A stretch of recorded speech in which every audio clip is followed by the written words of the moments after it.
investigation that's shining a light on the racial disparities in housing. Housing discrimination has left a devastating legacy in the United States. The restrictions on people of color. Important that we don't talk about these things as unfortunate, but we really lean into the fact that they are unjust, that inequality doesn't just happen, it is manufactured through the policies that the federal, state, and local governments created in an unconstitutional fashion in order to ensure residential segregation across the country.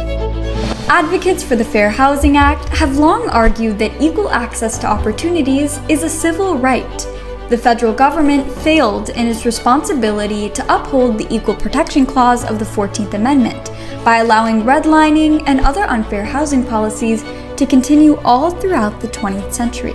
While the passage of the 1968 Fair Housing Act aimed to eliminate housing racism, long-term disparities still remain. To understand how we got here, we have to go back in time. The time is the 1930s. America is currently suffering through the Great Depression. 25% of the workforce has become unemployed, and home foreclosures are coming in at staggering rates, nearly 1,000 a day. So, implemented under the direction of President FDR, a series of legislation called the New Deal was passed. Franklin D. Roosevelt's philosophy is to offer the people a radical New Deal. The New Deal includes the National Housing Act of 1934. This introduces low fixed mortgage rates, so the New Deal makes the housing market much more accessible. However, these affordable loans still needed to be distributed. So a New Deal program called the Homeowners Loan Corporation is created and tasked with deciding who gets a loan and who doesn't. To do this, they created residential security maps and divide cities into sections. Each area gets one of 4 colors: green, blue, yellow, or red. Green meaning best option, blue good, yellow declining, and red hazardous. The maps were said to be based on risk to the lender, but the level of risk was actually found to be in direct correlation with race and ethnicity. But this was no accident. This was federal policy. Before we get further, there's something important to understand. The 14th Amendment, which ensures all citizens equal protection under the law, and mandates that individuals in similar situations be treated equally. It makes upholding equality a governmental responsibility and a right to citizens. However, when deciding who got loans, the HOLC blatantly failed to uphold this responsibility. The underwriting manual states that properties shall continue to be occupied by the same social and racial classes.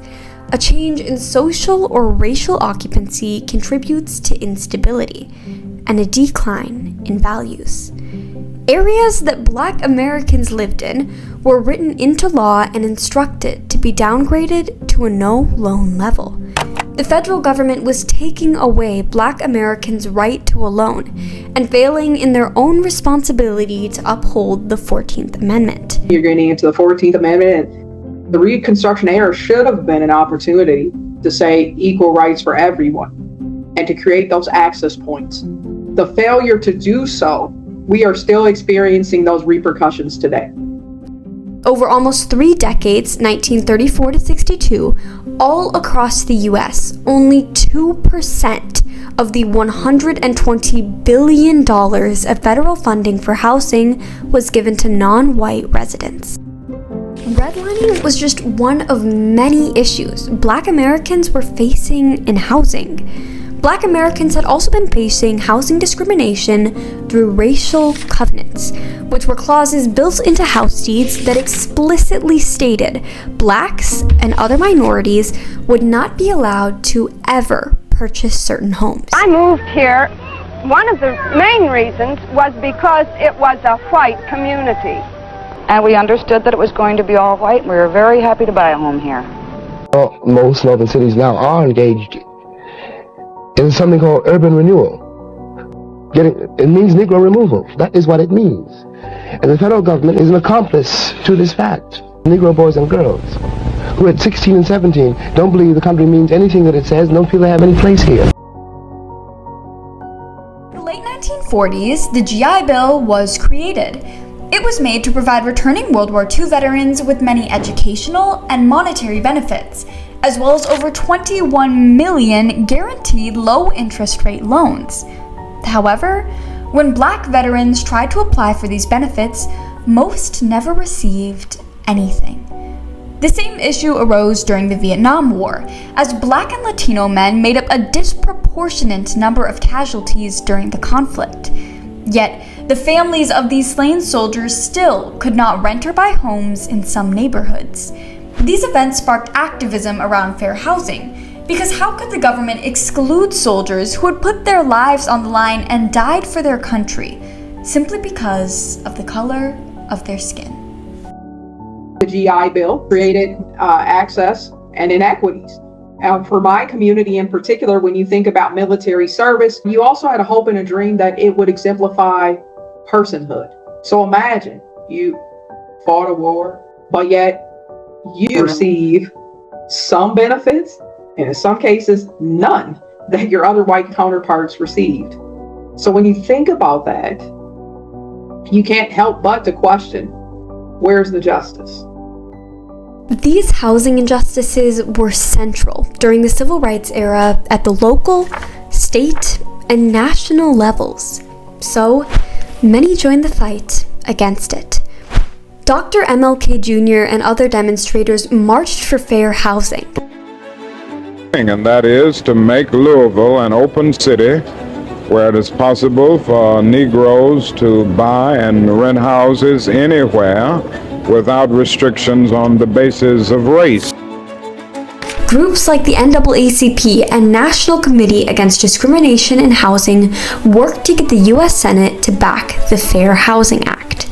Finally, on April 11, 1968, just 7 days after the assassination of Dr. Martin Luther King Jr., the Fair Housing Act passed, banned racial discrimination in housing, outlawing millions of racially restrictive covenants and banning discriminatory redlining practices. Fair Housing Act makes it illegal to discriminate based on race, age, later say disability, and etc., to ensure that everyone has equal access to housing where they so choose. And I think that has opened up doors for a lot of families. Many folks were able to break into neighborhoods that they weren't, didn't have access to before.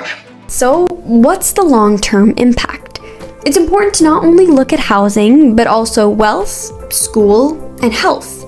Redlining and racial covenants pushed Black Americans into underfunded areas and took away their ability to buy homes. Home ownership is the largest tool for building wealth, accounting for about 45% of the average Americans. So, when Blacks couldn't pass down a home, generational wealth suffered. The wealth gap for Black Americans is 15 cents to the dollar for whites. Minnesotan communities that were redlined to this day have lower home values, which directly contributes to current economic disparities. Covenanted homes were valued at $36,000 over the median value, while redlined homes were valued $65,000 under the median value. The most easily observed discrepancies between redlined neighborhoods and covenanted neighborhoods is access to public amenities. When you look at neighborhoods that were redlined, you see much more pavement, fewer green spaces, different access to grocery stores and schools, closer proximity to the highway.